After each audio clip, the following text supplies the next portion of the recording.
Peace hanging by a thread. The South Sudanese president replaces his vice president and rival, Riek Machar.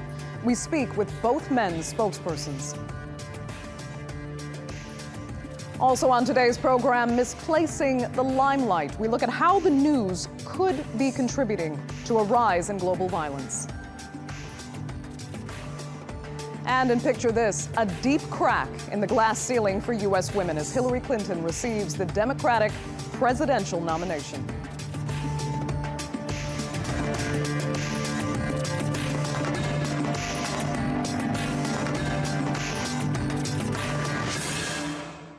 Hello and welcome to the Newsmakers with me, Andrea Sankey. Africa's youngest country could be on the brink of civil war again. South Sudanese President Salva Kiir has appointed a new vice president. He replaced his longtime rival Riek Machar in a move that could undermine a UN-brokered peace deal between the nation's opposing sides last year. Now, since claiming independence from Sudan 5 years ago, South Sudan has been embroiled in conflict. More than 10,000 people were killed and 2 million displaced when the country descended into civil war in 2013. Tainted by two warring ethnic groups, coup attempt allegations, and unmet ultimatums, the relationship between Kiir and Machar is complicated, to say the least. Today's Newsmaker is South Sudan, as we ask how the latest government shakeup will impact the young nation's future.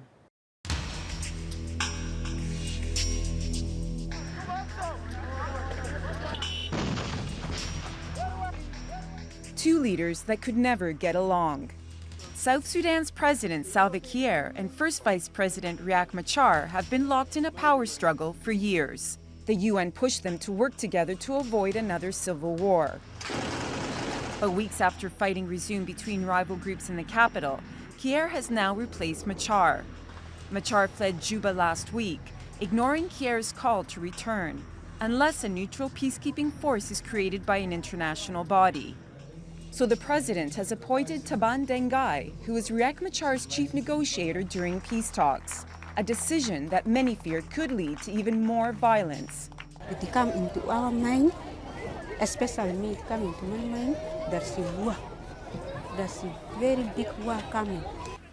The latest violence left hundreds of people dead as forces loyal to both sides battled each other. And in the last week alone, more than 25,000 people have fled to neighboring Uganda, fearing that the world's youngest nation could once again plunge into full-scale civil war.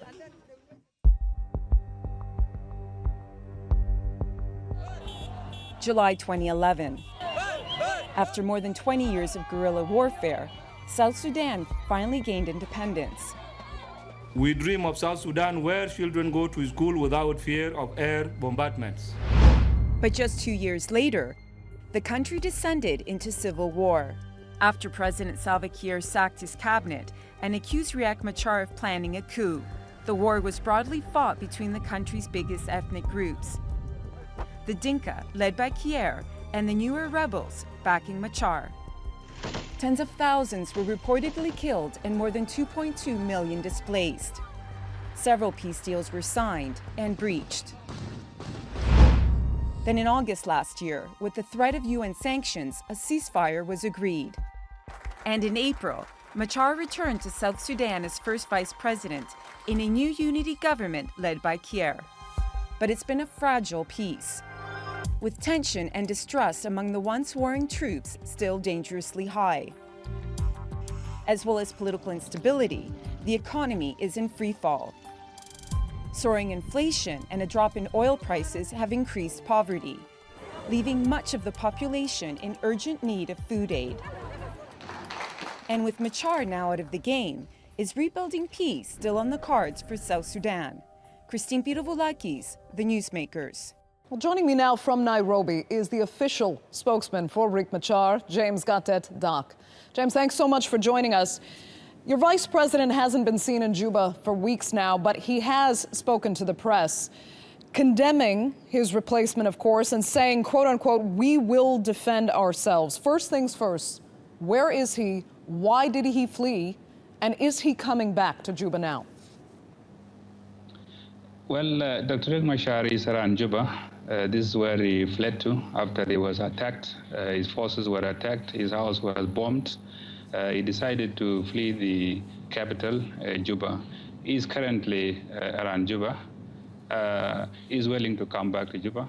Only that he wants a third force to be deployed in the capital so that it can separate his forces from the forces loyal to President Salva Kiir, so that the two forces cannot resume fighting. And this is to guarantee his safety, because he was almost got killed in the palace by forces loyal to President Salva Kiir. So he fled the town in order to save his life, in order to avoid further escalation of the conflict between the two rival forces. But once a third force is deployed in Juba, he is going to come back to Juba.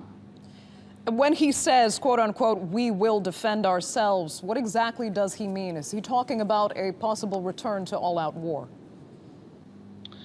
What he means is that currently there is a situation where forces loyal to President Salva Kiir have been on offensive, trying to hunt him down in the forest where he has been hiding with his forces. So they have been launching a number of troops to the area where they suspect him to be hiding. They also use helicopter gunships bombing randomly in the forest, trying to locate him.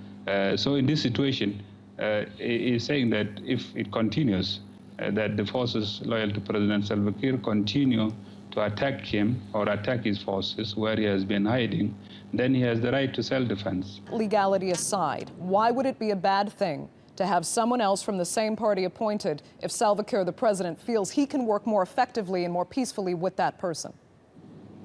Well, the definition of President Salva Kiir saying that he can work peacefully with Taban Dengai is the fact that Taban Dengai will agree with him to dishonor the peace agreement, to destroy the peace agreement. And you could have noticed on the day he was sworn in yesterday, he said that there's no need for two armies in South Sudan, which is a violation of the security arrangements, because the security arrangements, it speaks of two armies for at least 18 months so that security sector reforms can be implemented, and the two armies can now be reintegrated or reunified gradually, unit by unit.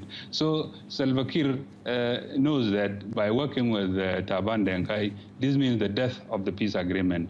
And Taban Dengai also is not popular in the opposition party led by Dr. Riek Machar. So with him replacing Dr. Riek Machar, nobody will follow him. Dr. Riek Machar now is still in control of over 95% of the political leadership. He is in control of the whole army of the SPLA-IO. So Taban Dengai is just an individual with no power to tell the opposition party what to do. But it is a conspiracy from President Salva Kiir that he wants Taban Dengai because he will act simply as a yes man who will not dare to implement the peace agreement. So this is bad for the future of the country. So you see Taban Dengai as an individual, and this is not part of an intra-party coup? Yes, he was dismissed a day before he convened that illegal meeting because he has defected. His actions have indicated that he has defected to President Salva Kiir already. We now treat him as part and parcel of President Salva Kiir's faction. Okay, James, we're going to hold it there for 1 second, because joining us now from Juba is South Sudan's presidential spokesman Ateny. Ateny, thank you for joining us from Juba. Let me first ask you, the United Nations, who helped broker this peace accord, has even said the president does not have the right to replace Riek Machar. So why has President Salva Kiir pushed this through? Unless those who say so did not read the agreement on the resolution of conflict in the Republic of South Sudan. If they were to read it carefully, and if they were to acquaint themselves with the agreement they have actually brokered, they would have realized that President Salva Kiir has the right, if the Sudan People Liberation Army in the opposition sit and chose a leader when the first vice president, the former one, Dr. Riek Machar, has left Juba and became, his whereabouts was unknown. Then Article 6.4 of the agreement on the resolution of conflict in the Republic of South Sudan say that if the office of the first vice president fall vacant for any reason, that is including physical infirmity or mental incapacitation. But I think the United Nations and itself has read this agreement. No, unless they don't want to say the truth. If they want to say the truth, the agreement is clear, unless they think that the agreement is Riek Machar as a person. But if agreement was signed between the parties, then the Sudan People Liberation Army in opposition is the one who replaced their leader, because their leader but he has was only nowhere been to be gone found. for a matter and of that weeks, the Article and 6.4 he has said that his life was in danger applicable and he had because to Riek Machar flee. was not communicating. He is the one who have chosen to go back to the forest. First of all, his forces were the one who attacked the State House, because he came with 400 men that day on the 8th of July. And then his forces are the one who triggered the fighting. Then when they were thwarted, President Salva Kiir accorded protection to Dr. Riek Machar and even gave him his own armored vehicle to actually, to escort him to his residence. I'd like to give James Gatdet. The July 9, his forces came, for the revenge attack. This is a misrepresentation and this is where, of the fact. Go ahead, James. This is a misrepresentation of the fact. And it is unfortunate that my colleague Ateny thinks that he and President Salva Kiir can read well the agreement, and others, including the United Nations, could not read it well. Article 6 does not say that the President should, appoint a replacement to the first Vice President when he temporarily is absent. This is not true. It just says that in the absence of the first Vice President, the first Vice President himself would delegate somebody from his members, his officials, who would act on his behalf temporarily. This is what the peace agreement says. It doesn't say that President Salva Kiir should that's appoint. Article 6.5, my friend. It doesn't say, Ateny, it doesn't say that President Salva Kiir would appoint somebody who would be sworn in as acting first vice president and who would be replacing Dr. Riek Machar as chairman of the SPLM-IO and who would replace Dr. Riek Machar as commander-in-chief of the SPLM-IO. This is not there. It is a clear violation of the peace agreement. So, Mr. Ateny, will Salva Kiir allow Riek Machar to come back and work in a power-sharing government again? No, it's not a business for the. It's not a business of Salva Kiir. It's a business of the SPLM-IO. If the SPLM-IO, who nominated Taban Dengai, sit again and nominate Riek Machar as their commander-in-chief and their chairperson, then President Salva Kiir, in the interest of implementation of peace agreement, would actually be willing to see Riek Machar coming back. But if the SPLM-IO doesn't recognize Riek Machar and allow him back to be the chairman of the Sudan People Liberation Army in opposition, and their commander-in-chief, Riek Machar will be nowhere to be seen in this agreement, because the agreement was not based on personalities, but rather it was based on the institution. And it is the institution of the SPLM-IO that has nominated Taban Dengai and elected him, by the way. James, go ahead, your response. There's no way there will be peace between Salva Kiir's leadership and Taban Dengai, because Taban Dengai does not control the SPLM-IO forces. He does not control the political structure of the SPLM-IO. What will happen is that they are now on offensive. They are attacking Dr. Riek Machar with the aim to return the country to war. And this is why Dr. Riek Machar said he will fight back. So what we are seeing now is a return to war in the country. And this is the intention of President Salva Kiir by using Taban Dengai to help him return the country to war. James Gatdet, Doc, I'd like to thank you so much for joining us there live from Nairobi on the Newsmakers. Still to come on the Newsmakers, shooting the messenger, why some are pointing the finger at the news media for inspiring global chaos. And in Picture This, from First Lady to nominee, Hillary Clinton becomes the United States' first female presidential contender ever.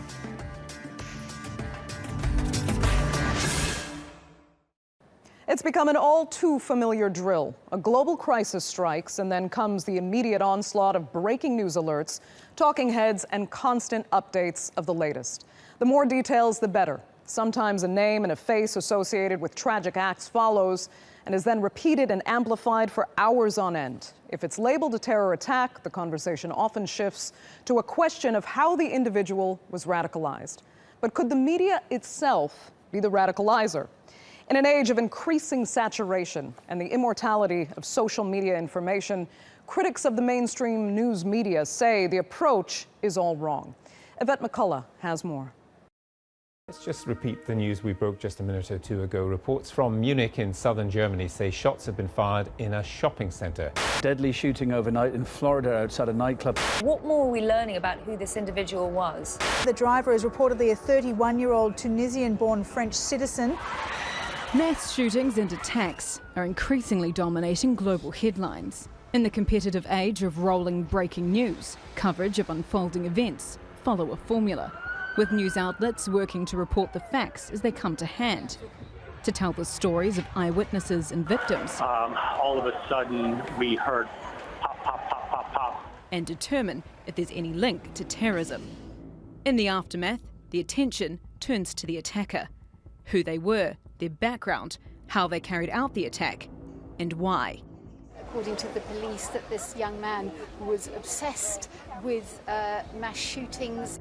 But is this wall-to-wall coverage and analysis problematic, giving the assailants the exposure they crave?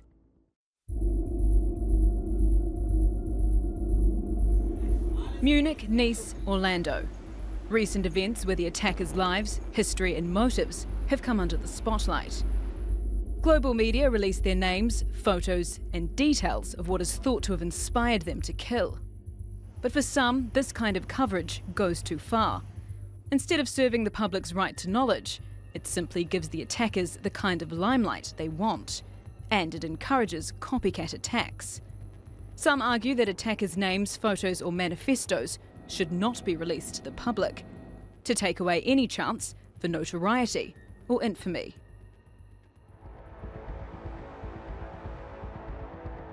Top story: Islamic State has claimed responsibility. France has suffered yet another mass terror attack. Is the motivation becoming more apparent at this point? We now know that there was at least a pledge of allegiance. As news of a fresh attack breaks, one of the first questions is whether it is linked to terrorism. But is framing events in this way dangerous? In the shooting at a mall in Munich last week, British Foreign Minister Boris Johnson immediately blamed the attack on what he called global sickness of Islamist terrorism, despite there being no indication that was the shooter's motive. Daesh claimed responsibility for the attack in Nice earlier this month, when a man drove a truck through a crowd celebrating Bastille Day, even though no direct link to the group was found. And media reported that the shooter at a gay nightclub in Orlando last month had pledged allegiance to Daesh during a 911 call. It was later revealed he pledged allegiance to a range of contradictory groups. As the media rushes to break news first and make sense of attacks, does it run the risk of giving terrorists even more of a platform? Regardless of whether they're responsible or not, they still get coverage and get to spread fear. Yvette McCullough, The Newsmakers. Well, joining me now from Orlando, Florida, is Professor of Psychology at Stetson University, Christopher Ferguson. Chris, thanks so much for joining us. Is the media covering these attacks, particularly the so-called lone wolf attacks, responsibly here, or do you see a problem? Yeah, that's a great question, and really the answer is that it's complicated. There have been a lot of studies looking at sort of the links between media and the commission of mass attacks. Most of that is looked at more like fictional media, like things like video games and movies and things like that. And the evidence really suggests, at least for those types of media, there really isn't any link between playing video games or watching movies and mass attacks. The question becomes is with news media, does coverage of these events provide an incentive for some individuals to commit mass attacks? And so we do see some cases of individuals who appear to idolize previous shooters or previous attackers. I believe the Munich shooter, for instance, had a book related to past mass shootings and such. But on the other hand, there are a lot of mass shooters or mass attackers who don't seem to particularly crave notoriety or don't seem to particularly idolize past shooters. So it's really difficult to find a definitive link between a previous exposure to news coverage coverage of mass shootings or mass attacks and future acts of violence. So sometimes the link seems to be there, sometimes it isn't. And there isn't any real clear direct research evidence suggesting that exposure to news media.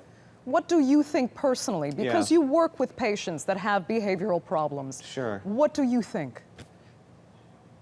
Absolutely. So most of the times when we see people committing acts of violence like this, there usually is a pre-existing problem before any kind of media, news media or otherwise gets involved. So the typically things we see as commonalities between these types of perpetrators are usually they have a history of antisocial or anger problems. 2, they usually have a history of mental illness, whether that's suicidal, depression, or psychosis. And 3, they tend to feel isolated from their larger society. They tend to blame others for the types of problems that they have. Now, in some cases, people that have those types of pre-existing problems may latch on to things in the media that they feel are consistent with their pre-existing anger or hate issues that they have towards society. So they can be inspired. Have something we call like a selection effect. Well, it's more like it's a selection effect. So what they're looking for are things that are consistent with their pre-existing way of thinking about the world. It's not the case that the media or news media gives them the idea to commit an attack. It's more like they're already down the road of thinking they may want to commit an act of violence. They're already sort of planning for these types of events.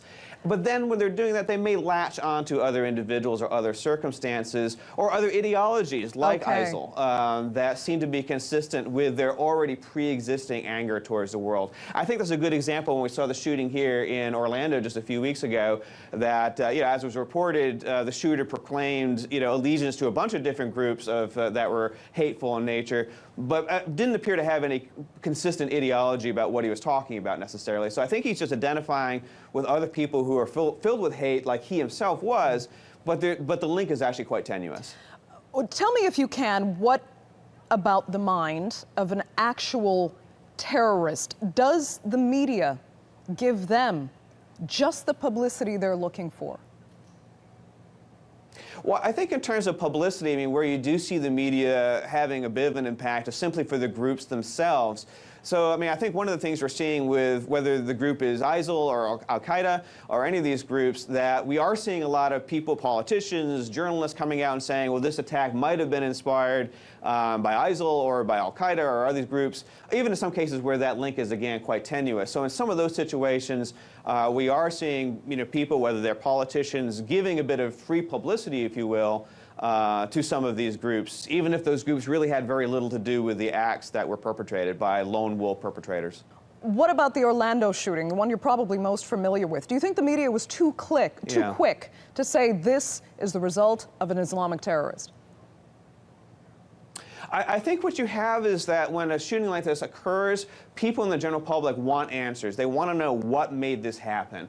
And I think that journalists and news media feel some pressure to try to fit into that narrative, to fill that void, to give people answers about what might have happened in the minds of these individuals. And I think when that happens, that you will see news media will glom onto any suggestion, again, no matter how tenuous, and that can create a narrative then that becomes somewhat self-perpetuating. So in the U.S., for instance, a lot of the problems we have with terrorism actually is domestic terrorism. We have a lot of individuals who are born and raised in the United States who commit terrorist acts. Americans are more likely to be killed by someone who was born and raised in the U.S. than by someone who immigrated into the U.S. from another country.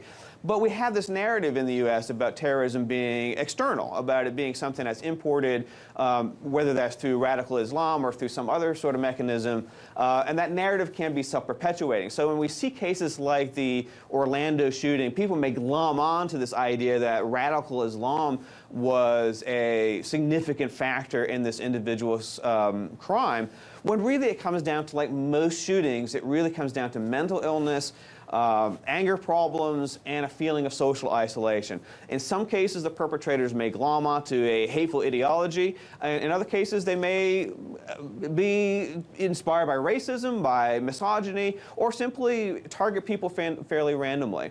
And so I think what happens with news media is news media can create some of these narratives that do become self-perpetuating over time. Okay, Christopher Ferguson, we're going to have to leave it there. Thank you so much for joining us on the Newsmakers.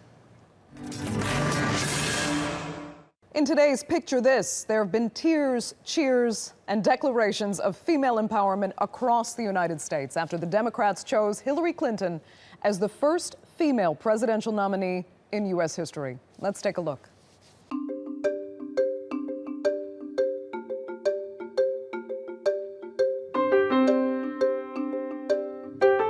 Women are the answer. We're half the population. We're with Hillary.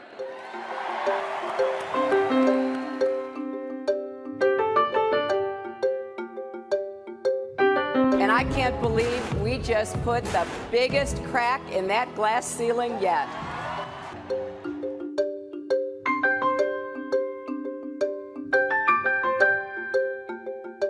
Hillary Clinton will make an outstanding president, and I am proud to stand with her tonight.